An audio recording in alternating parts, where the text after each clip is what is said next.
Like a buddy of mine sold a reptile for like $200,000. Just to give you the scale of the economics out there. Like what kind of reptile? That in particular was the first leucistic blue-eyed Lucy ball python. Okay. You can buy that animal today for a couple $100 maybe. And somebody paid $200,000 for one? First one. For the first one. Yeah. Hello, everybody, and welcome to another episode of the WHOA GNV podcast, the podcast bringing you businesses and individuals and snakes that make you go, whoa. I am your host, Collin Austin, and today's show is made possible because of my friends at The Best Restoration. You guys, you need to have friends on your side when disasters happen. When that toilet overflows or when that pipe bursts in the wall, or if you're like us and you move into a business that's full of mold, The Best Restoration is there for you. I can speak firsthand to the quality of their work. These guys are amazing. With their certified techs and state-of-the-art equipment, these guys are the masters of disaster. Give them a call at 352-505-3321 or visit them at thebestrestoration.com. I also wanted to give love to and ask for support for the Bread of the Mighty Food Bank. Did you know in our community, 1 in 4 children go to bed hungry? Did you know that 1 in 5 in our community are hungry? You can make a difference. Every dollar that you donate provides up to 10 meals. So when you donate, support a food drive, volunteer, you are giving hope to the hungry and food insecure in our community. You can change lives one meal at a time. Please help our friends as we approach this holiday season by donating at www.breadofthemighty.org. Thank you, Bread of the Mighty, for all that you do in our community. And, you guys support them this holiday season. And you guys, you probably got a little clue when I said, and snakes, that make you go, whoa, in our intro there. But today on the show, we have Bob Guerriere, owner of Ancient Reproductions, a reptile farming business. Bob has also worked at nonprofit and for-profit industries in the area and has racked up over $70 million in sales in his career. He is a wealth of knowledge for sure, but I'm not going to lie, you guys. I'm just absolutely fascinated by his reptile farming business. So, Bob, welcome to the show, man. Thank you. Pleasure to be here. I'm excited. Honor. So I don't know if you remember, God, it was a little over a year ago. We started doing the little coronavirus sessions, right? The whole COVID thing started happening. And, we dived in. We're like, okay, well, we're going to pivot a little bit. We're going to do some of these shows via, just via Zoom and check in on everybody, see how everybody's doing. And this was like the first glimpse that I had into like what you do. And I was absolutely fascinated by it, that I was like, all right, once this thing is kind of passed and we can get back in the studio, you absolutely have to come in and be on the show. And well, you got to bring some of the snakes with you, right? So this is what we've done, right? You are here and you have brought a couple of these snakes with you. So I don't even know where to start. I don't know if we should start by showing the snakes off, or if you want to dive into a little bit of your story first. What do you think? Do you want to Let's give the folks a little info, and then we'll. Okay. Let's build. Let's build. I love it. You guys, he actually brought some of them. So if you're listening to this right now on iTunes or anywhere else you listen to podcasts, you're going to want to go check out the video version on YouTube, because we have snakes in the studio. The first live animal. Sarah's over here freaking out a little bit, just to be honest. She's like, oh no. But you guys, first live animals in the studio. I'm excited. Honored. Bob, tell us your story, man. How the heck did you get into this? Wow. Okay. Thanks for having me, man. Pleasure to be here. Dude, I'm excited, man. Grew up like every other, young person, I think. Didn't have animals or snakes in my family or in my background really at all. Actually was fearful of snakes, had a little bit of a fascination as a kid. Let's say when I can remember when I was in elementary school, bringing one, finding one and balling it up into my hand and proudly coming in to show my family. Not so good. So I got a little feedback at that time. Kept the fascination going. I was fascinated in paleontology, was an avid fossil hunter for many years, still am when I can. And so that was a little related to dinosaurs, reptiles, etc. So life goes along. You get a little older. I'm in the 8th grade over here at Howard Bishop locally. My honor science teacher, Steve Everett, very long time teacher here, excellent guy. He has a boa constrictor in his class.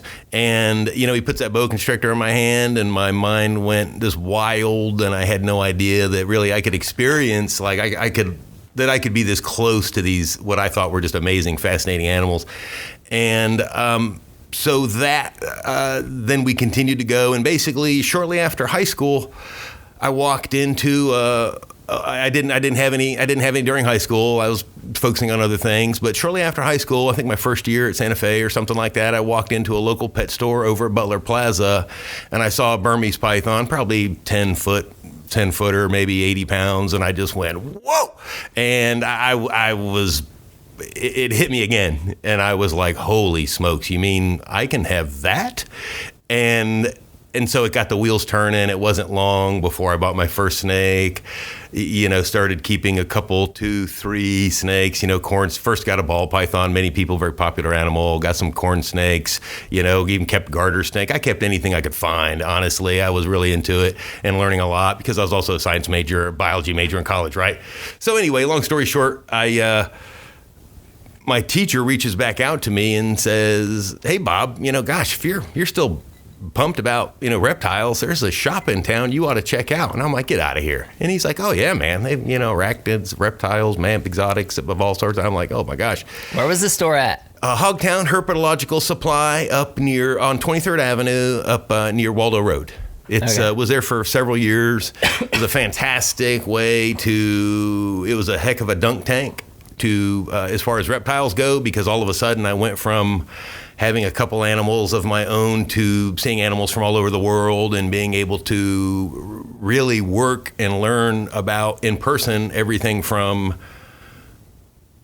common stuff that you would find around our area, king snakes, corn snakes, all the way up to pretty much any reptile that was available, king cobras, spitting cobras, Egyptians, every rattlesnake you could possibly think of was through my hands. I worked my way up to where basically I medicated every single reptile that came in the door, which means I've literally had in my hand king cobras, all the rattlesnakes probably in America, giant snakes. I mean, I used catheters that were 6 feet long to medicate. I wheeled in 200-pound reticulated pythons into the UF vet clinic. And a dolly.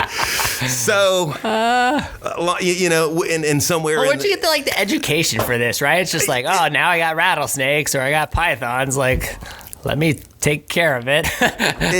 Where do you learn this stuff? Are you just YouTubing or what? Yeah, back then we didn't have YouTube as a resource, so get out of here.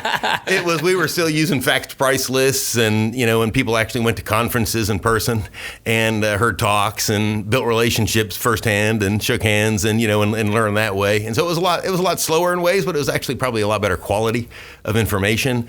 And so most of us that are around, even the professionals, if anything, we might have a little science background academically, but there's no such thing as an Ophidian reproductive physiology degree from any major university that I know of. So there's no real university out there to teach you how to become a reptile breeder, a snake breeder, or something like that I know of, unless somebody's added some curriculum.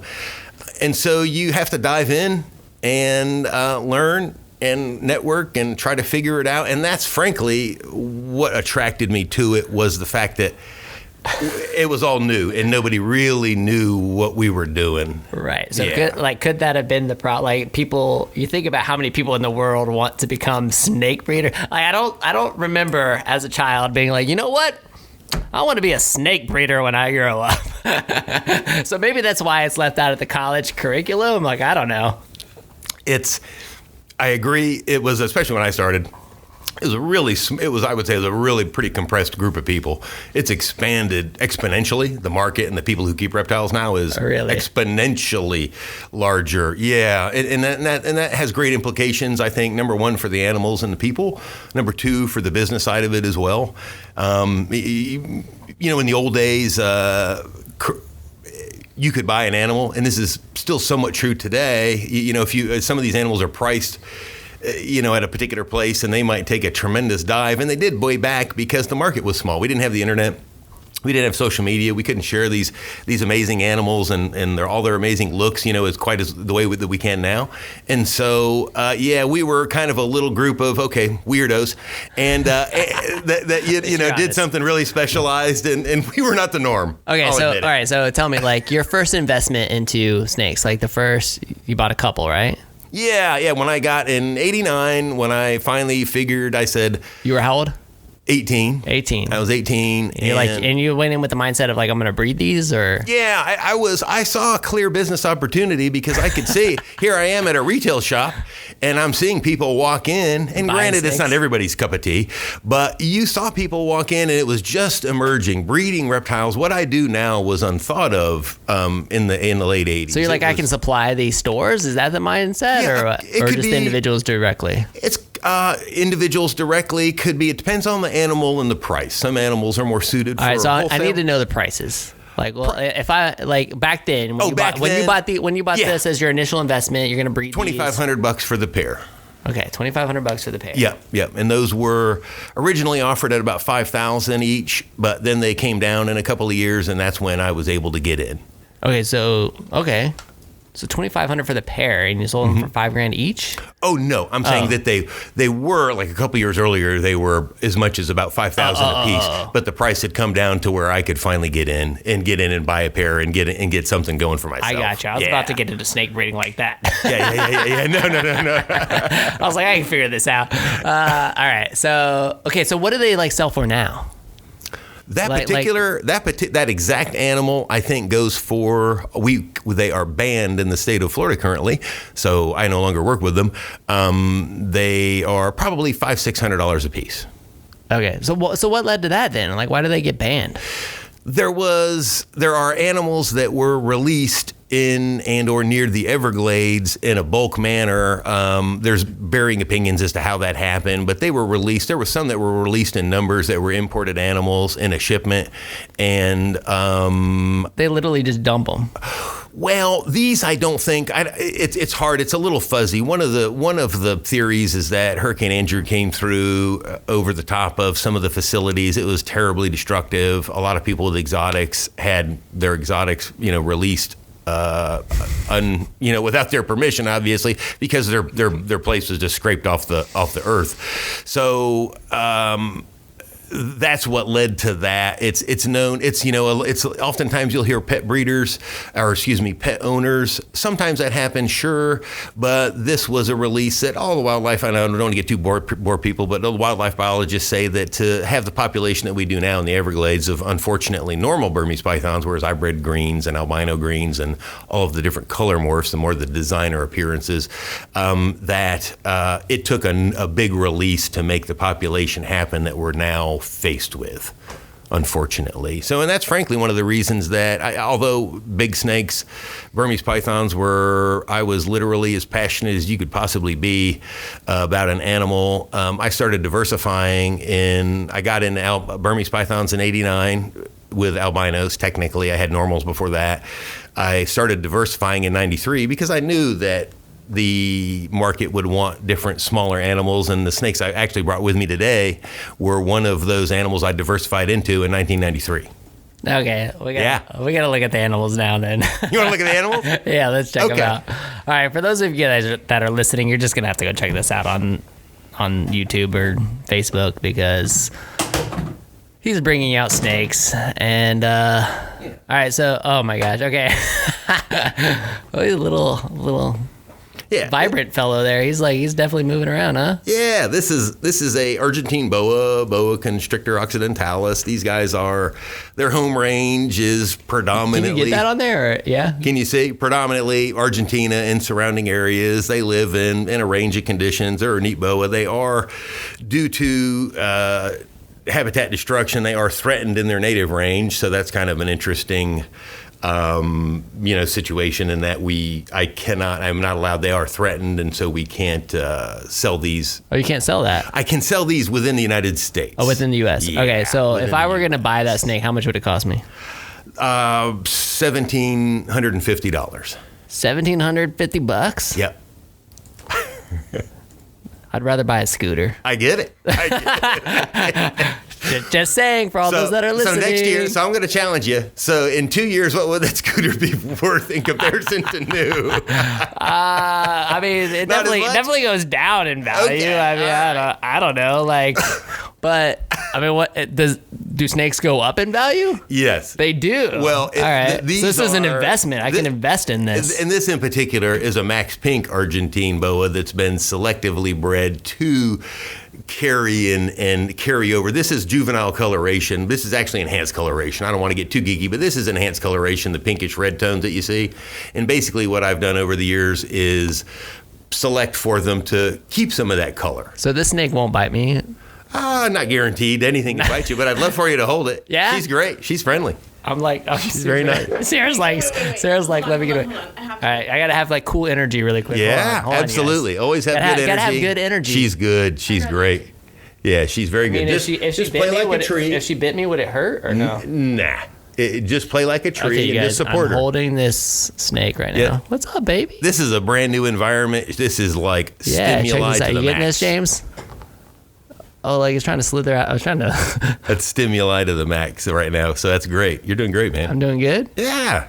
Yeah, just keep coming under her and let her crawl through your hands, basically. And oh my gosh. Beautiful. You're pro. Checking out my computer. You like that? Yeah, we're recording right now. Let's go, snake.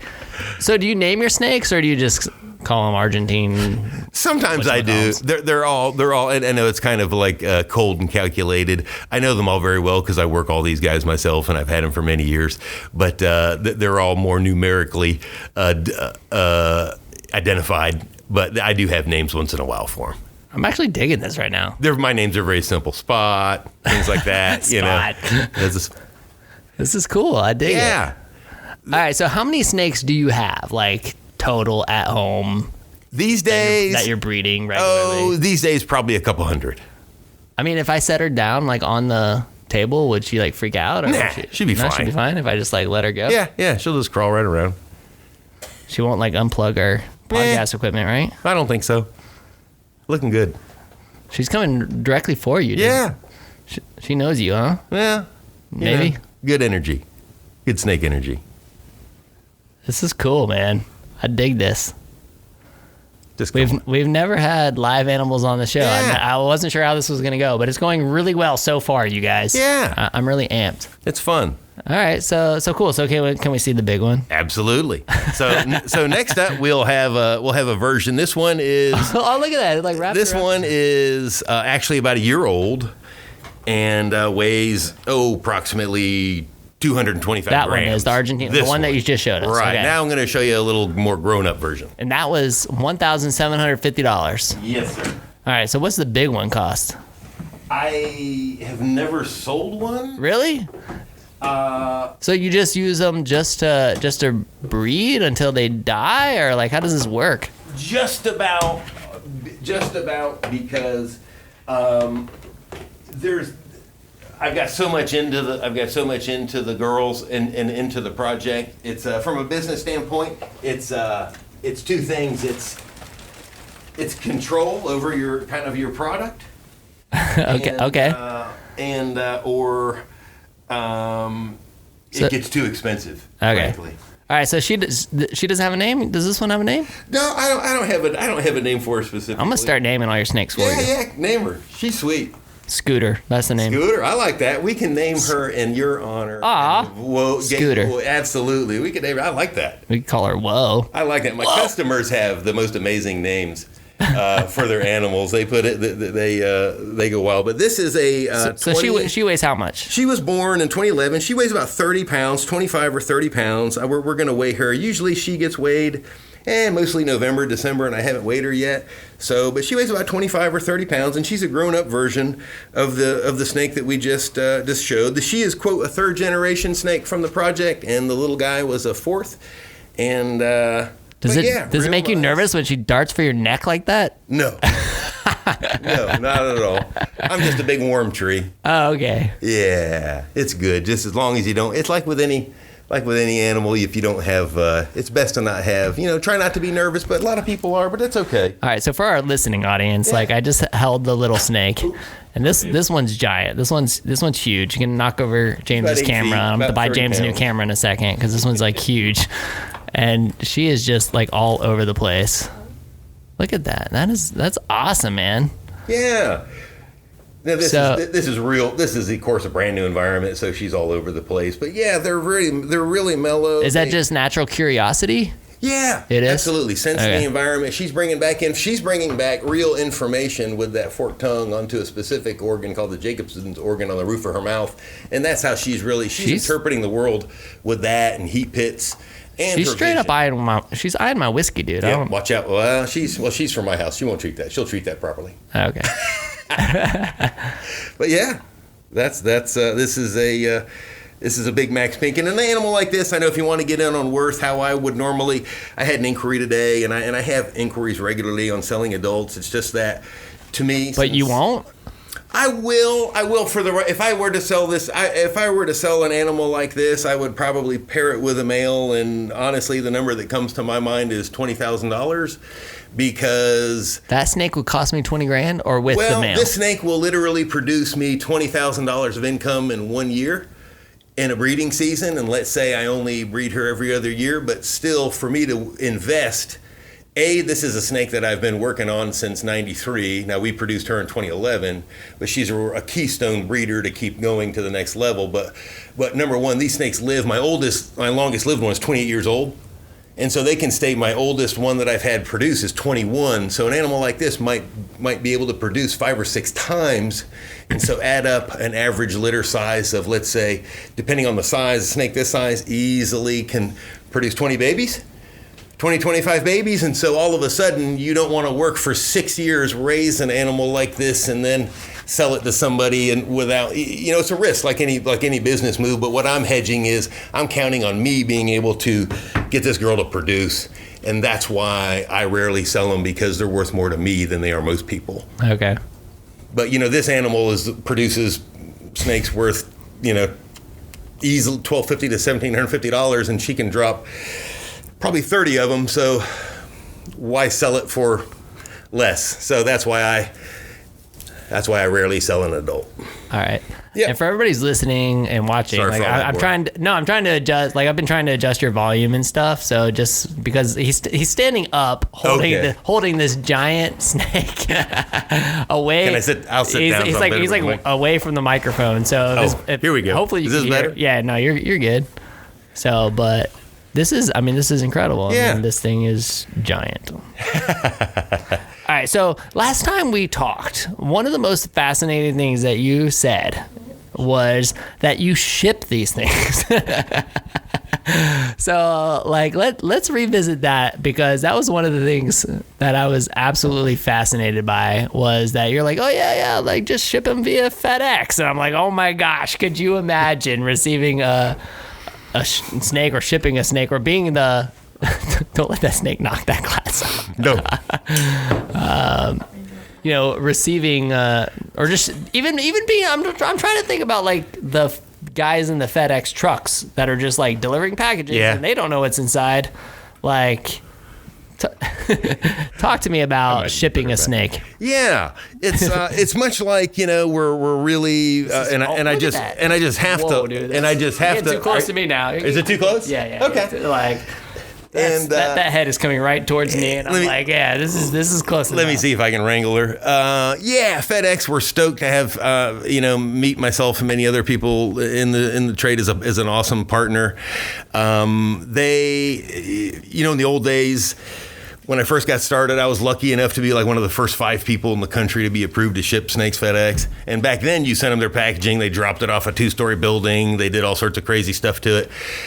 Today, the standards have been agreed upon, and the packaging has become more standardized.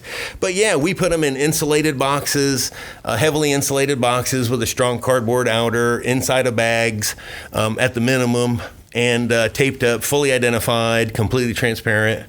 They don't need And ventilated. They are ventilated. Yeah, we use heat packs at times. I've even done shipments with coal packs just to make sure that they're environmentally, appropriately taken care of. We want to be humane. Is this like FedEx overnight, or can I like ship it via ground 7 days? No, priority overnight only.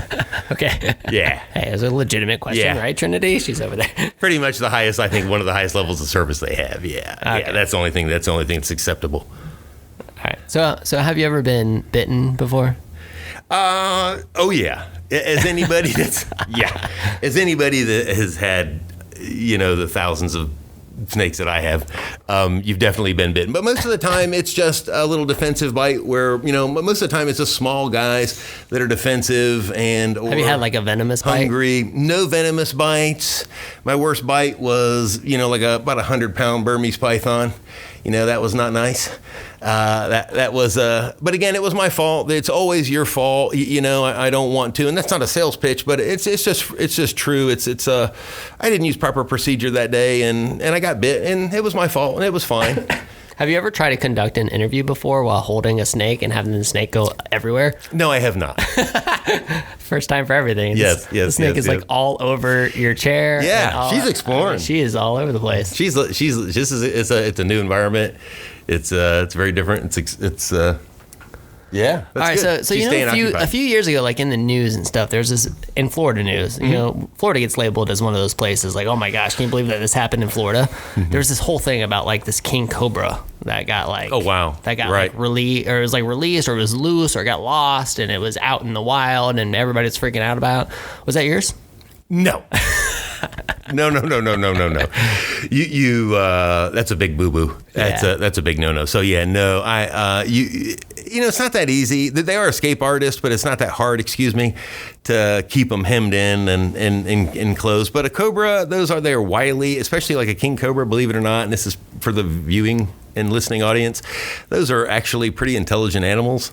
And so it's a different critter to have on the loose, let me tell you, and it's a different critter to keep. If you have been around, I used to keep cobras. I started, I think, at 18 or 19. I had my first cobras, and so they're interesting from an intellectual standpoint as well. But no, that wasn't mine. That's really unfortunate that happens, but it does happen. Are we good? Oh yeah, she's just hanging out. She's like all over. Oh yeah, she's like wrapped around the chair completely. Oh yeah. That's See, awesome. And she's not used to being handled, and that's in defense of everybody, viewing. But she's this nice and isn't normally handled that much. So maybe you already said this, but like, how many snakes do you have at like one time?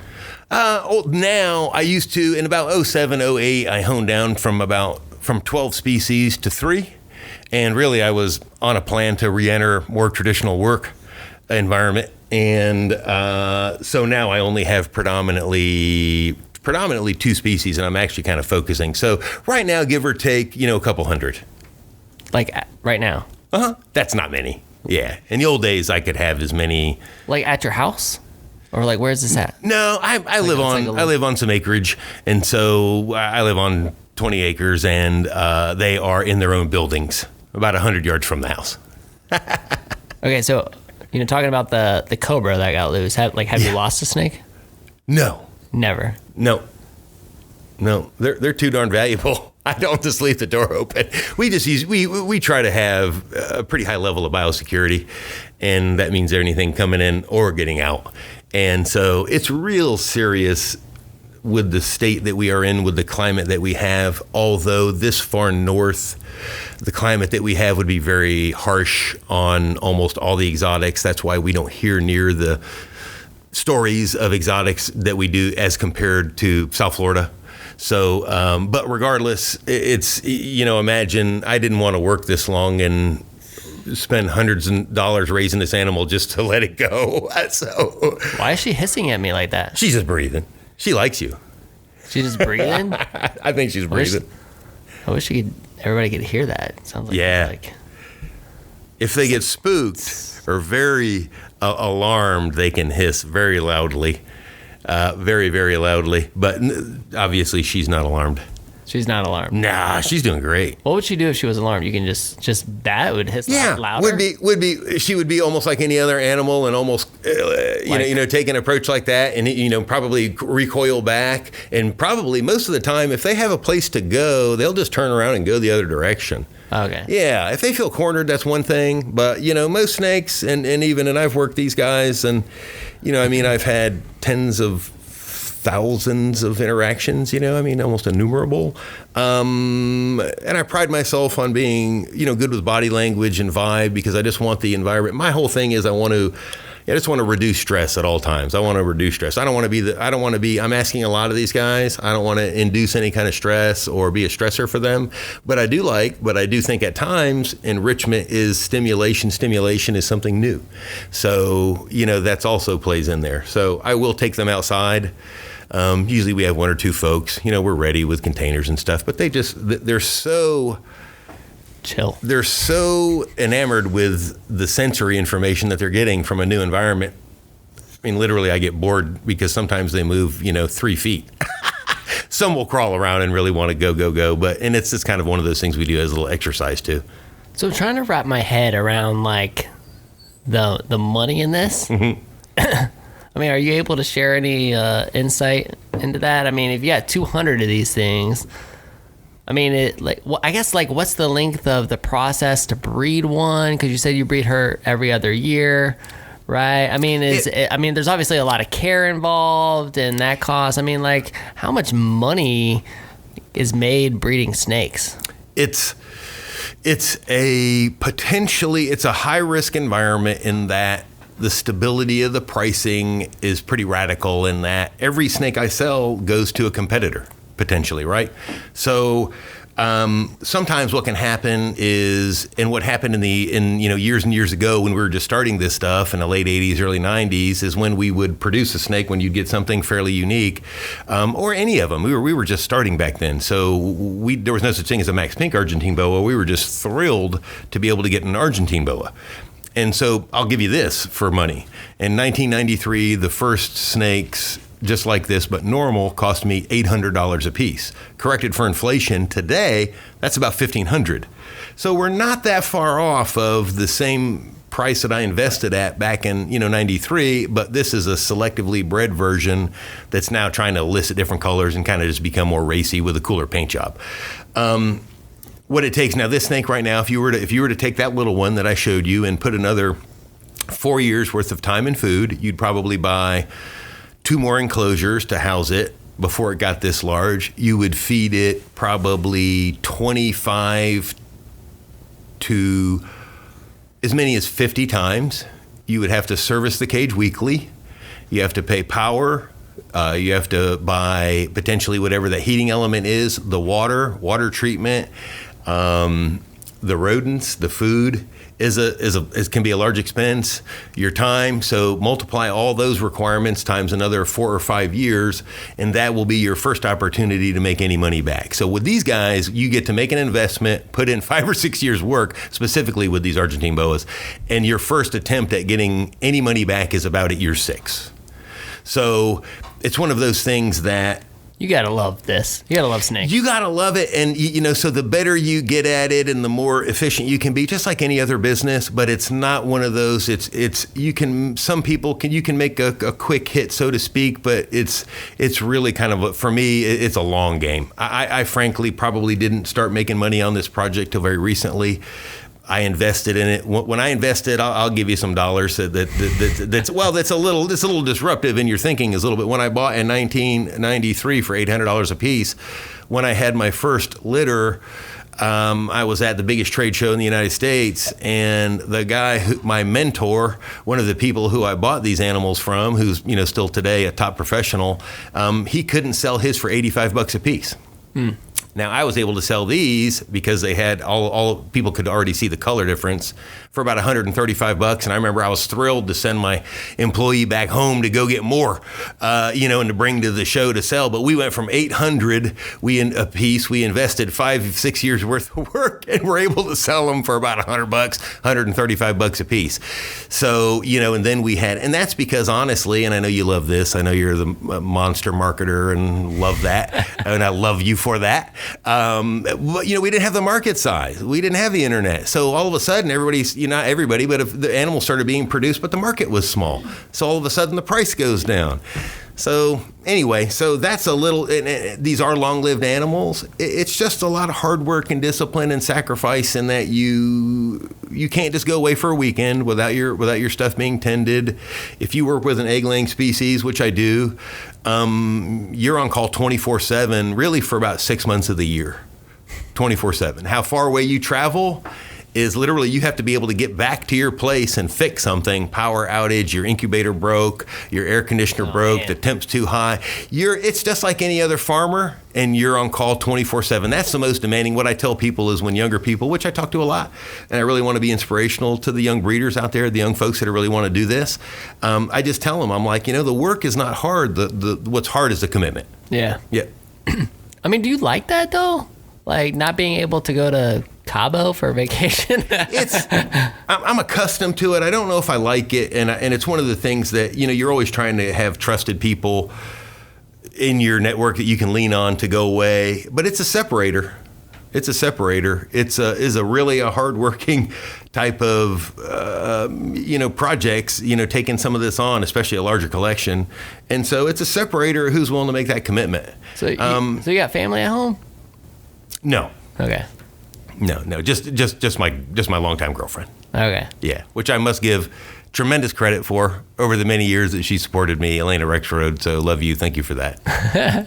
But so it's not everybody, but you know what? A chicken farmer has the same situation. A cattle farmer, a row crop guy, not much different, and that's the situation that it really requires. So it's tough. And later in life, I've honestly, just as a kind of a people thing, independent of snakes, I've wondered. I was like, wow, it does wear on you. I can't lie. It's a separator, and I'm a hard worker, and I love the grind, but still, it's taxing. I wake up sometimes at 5 a.m. going, did I close that window? What did I tweak the temperature? Did I tweak the temperature right? Am I on? Nothing radical, because your success, you only have one time a year to have success with reptiles because they only reproduce one time a year. So what happens when you get ready to retire and be done with snakes? You just sell the whole bundle to somebody?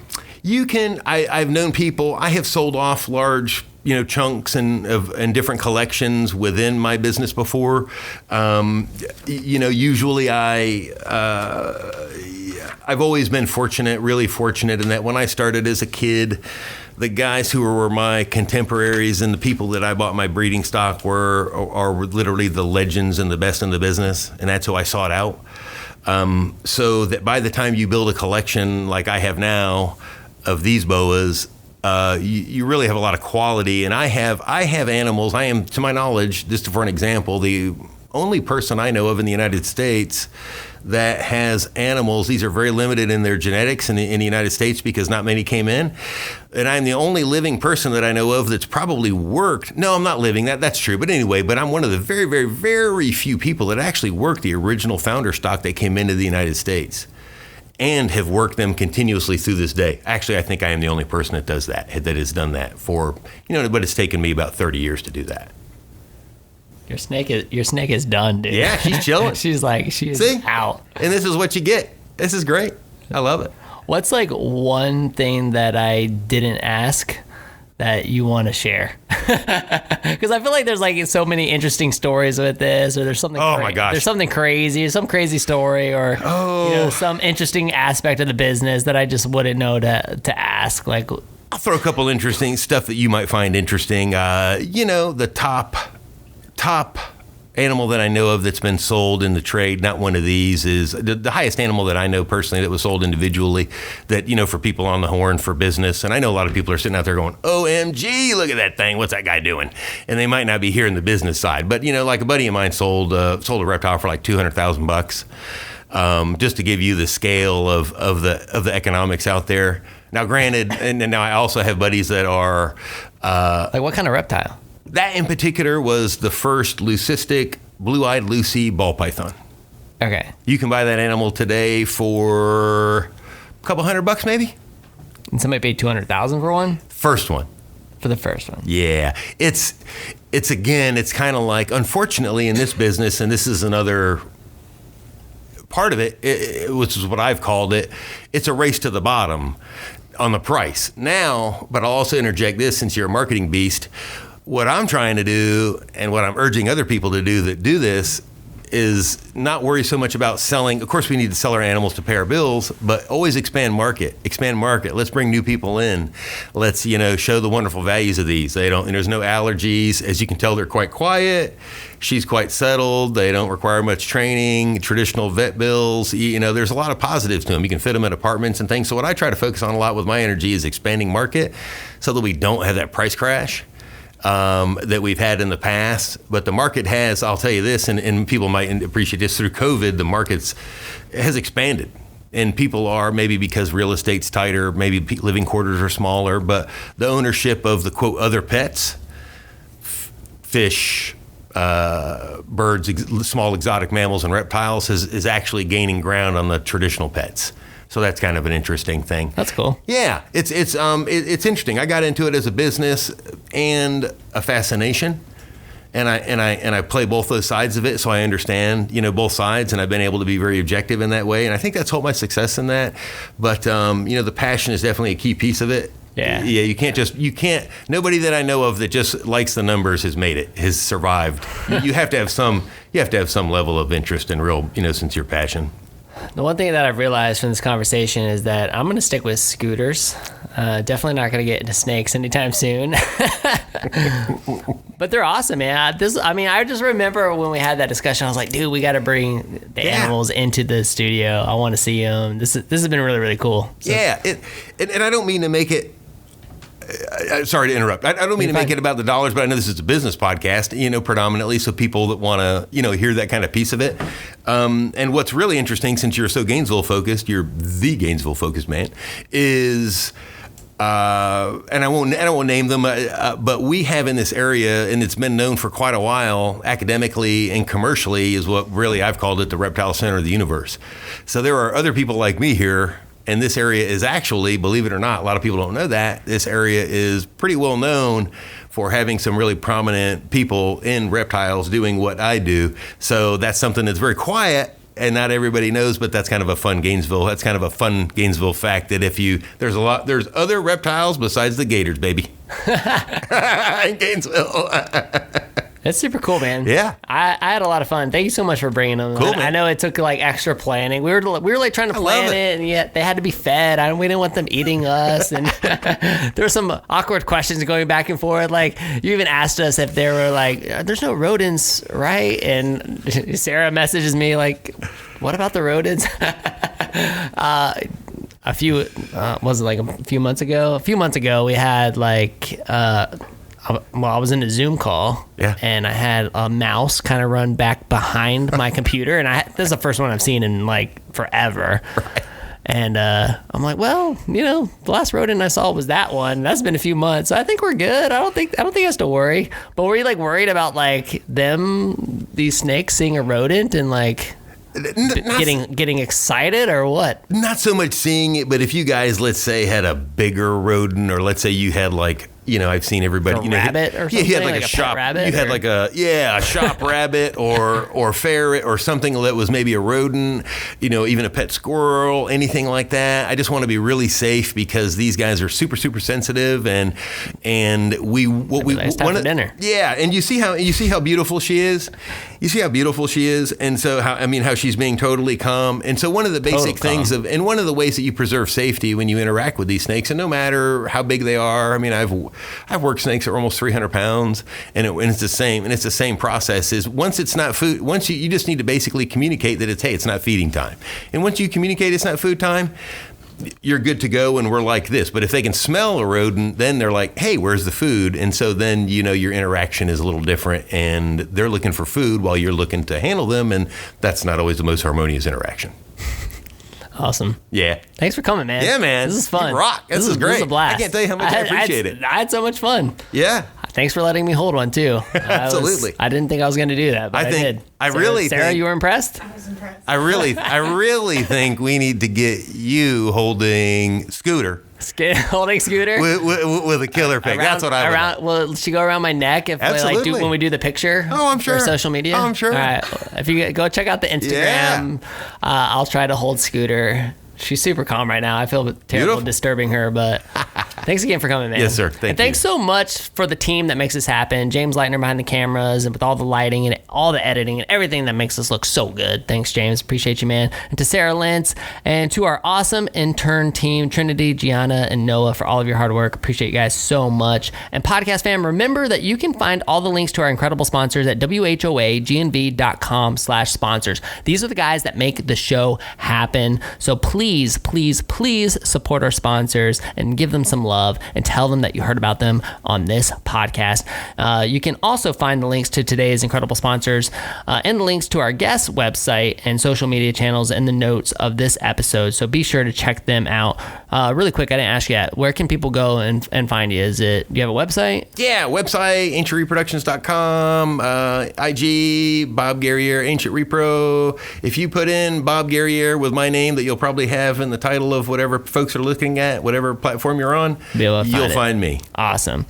Thank you. Special love this episode to our friends at Leonardo's Millhopper. You guys, Leonardo's Millhopper offers the same classic food, family-friendly atmosphere, local beers on draft and in cans, and they even have an upgraded wine selection. Whether you want to dine in, order carry out, or have one of the local delivery services bring it to you, Leonardo's Millhopper has dinner covered. Kyle and the team have a huge heart for Gainesville and have been incredibly supportive of our show, so definitely show them some love and order today. Place your order by visiting leonardosmillhopper.com or by visiting them or by giving them a call at 352-376-2001. Of course, you can visit them at their location as well, which would be great. But again, you can call them at 352-376-2001. Kyle, thanks so much for your support, man. Love you. And when you call them, be sure to say, I heard you on the WHOA GNV podcast, the podcast bringing you businesses and individuals that make you go, whoa. Whoa. We will see you later. Bye.